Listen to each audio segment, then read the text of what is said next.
What's going on, everybody, and welcome back to yet another video. In today's video, I'm going to be sharing with you guys my #1 strategy when trading SPY. This is a very simple strategy, and I'm going to be breaking down everything you need to know about it. But real quick, as always, if you guys do find value in this video, make sure to smash that like button as well as clicking that subscribe and that bell icon. It would mean the absolute world to me. But without further ado, let's hop into the video. All right, so regardless if you're trading the S&P futures, SPY options, or SPX options, this strategy is still going to work for you. So what I see a lot of people do is they only chart the one instrument that they're trading. And what I mean by that is if you trade the ES futures, I see a lot of people only charting the ES futures. Or if you're a SPY trader, I see a lot of people only charting SPY. And the same thing with SPX. If you're an SPX trader, I see a lot of people only charting SPX. But if we're going to be trading the S&Ps, we actually need to be watching all three of these instruments because each one is going to give a different setup and they're all going to move in sync. So depending on the chart that gives the setup, we could take a trade. For example, say SPX was giving a setup. Let's just say it was bouncing off 5,500. Well, we could take that trade with SPY options, the S&P futures, or even SPX. But we just have to watch the chart that gave us the confirmation. I'm going to show you guys exactly what I mean by that here in a few minutes. But yeah, pretty much what I'm saying is if you're going to be trading the S&Ps, you need to be watching all three of these things. So let's break down how I go about charting all three of the S&Ps and how I use them to find high probability setups. So every morning, the very first thing I do is I get on and I'll chart the S&P 500 futures. Now there's multiple different ways that I find key levels, and I have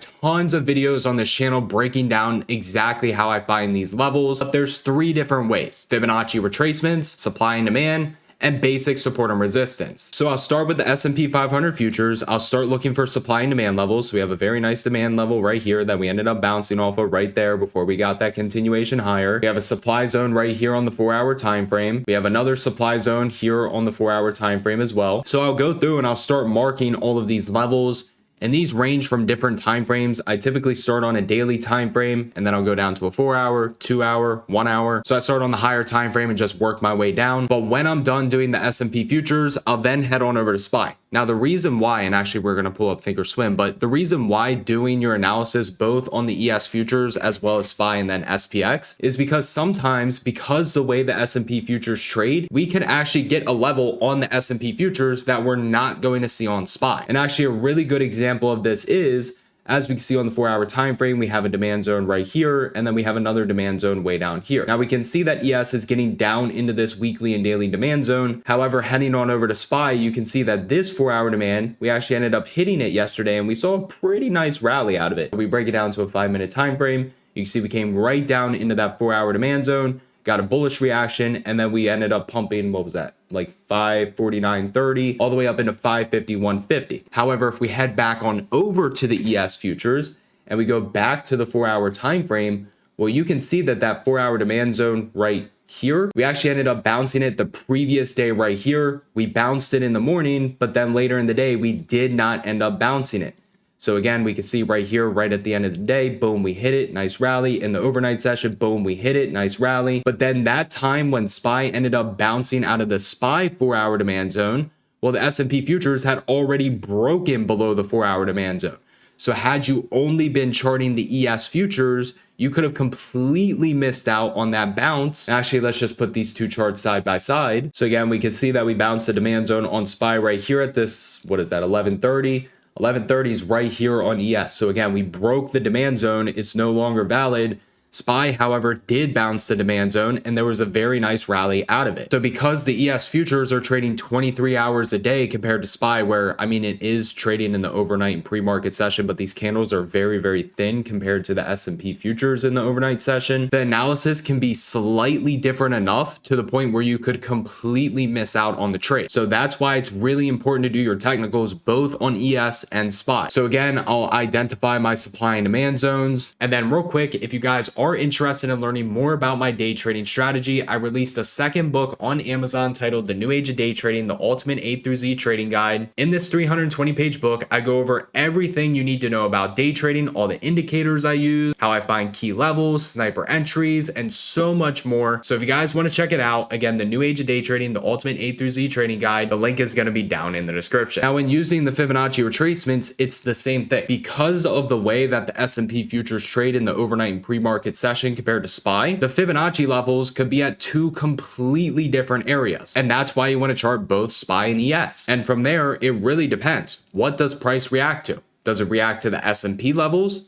Or does it react to SPY? Our job as traders is to identify when price trades these key levels and to look for confirmation. And if it gives confirmation, we end up taking the trade. And if it doesn't give confirmation, we don't take the trade. So those are two main ways that I'm identifying my key levels. Again, basic supply and demand, Fibonacci retracements. And the third way that I'm identifying levels is just basic support and resistance, areas that stick out like a sore thumb. So like we have a resistance level right there that we broke above, made a support this day, saw a nice rally to the upside. We had a pretty big resistance zone over here that we finally broke above, made a support, and then saw a nice rally. Looking at the 4-hour time frame on SPY, we had a pretty nice support level that price ended up breaking below. Therefore, next time it comes up, it should act as resistance. So I'll just mark any basic areas of support and resistance. But typically when I'm trading, I'm putting more emphasis on supply and demand as well as Fibonacci. And again, I'm plotting all these levels on the ES futures as well as SPY, because as you guys have seen in examples, sometimes price might trade to an ES level and react. Sometimes it might trade to a SPY level and react. You just don't know which one it's going to draw to and react to. But what makes it even better is when those areas do end up lining up, because yes, that does happen, but in my experience, a lot of the time they're in two completely different areas. So that's everything as far as the ES futures and SPY and why it's important to chart both of those. Now, as far as SPX, the main way that I'm using SPX is just using it, one, for the daily gap fills that we get, because SPX only trades during market hours. It does not trade in the overnight session at all, but I'll use it for daily gaps because SPX does like to fill those daily gaps. And again, like in this example, say we ended up breaking below 54.05. Well, there's a big daily gap on SPX down into 53.76. So more than likely price is going to go and fill that daily gap. And guess what? When it does, we could take SPX puts, SPY puts, or ES shorts. But the other way that I use SPX is through psychological areas of support and resistance. So I'll mark areas like 5,500, 5,600, 5,700, etc. Those are all going to be psychological levels of support and resistance. So yesterday we ended up bouncing off of 5,500, as we can see right here on the 15-minute time frame, a little later in the day. But if we were to head on over to ES or SPY, for example, there wasn't any reason to say, hey, price is going to bounce this level. We simply bounced SPY because SPX traded to that 5,500. So had we been ignoring SPX, we would have never known that price could have potentially bounced that area. Or say SPX traded up into 5,600 and it made it resistance. More than likely, you're not going to have a level on SPY that's going to say, hey, price is going to reject here. And because of that, you could completely miss out on a trade. Or not knowing that SPX was trading at 5,600, you could have been going long and getting stopped out of your position. So when SPX is trading towards any key psychological area of support and resistance, 5,600, 5,500, etc., I'm looking for price to either reject or bounce. And guess what? If it does, we can take a trade on SPX options, ES, or we could take the trade on SPY options. Again, they all move in sync, but each one of these instruments offer their own potential setups. So once we start watching all three of these things, we get a better understanding of what price can do, and we can identify high probability setups. But from there, the main thing that we're going to be looking for is confirmation at these key levels. And if we get that confirmation, we can take the trade and use basic risk management. But that's going to wrap up this video. So as always, if you guys did find value in this video, make sure to smash that like button as well as clicking that subscribe and that bell icon. It would mean the absolute world to me. Everybody have an amazing rest of your day, and I'll see you guys in the next video.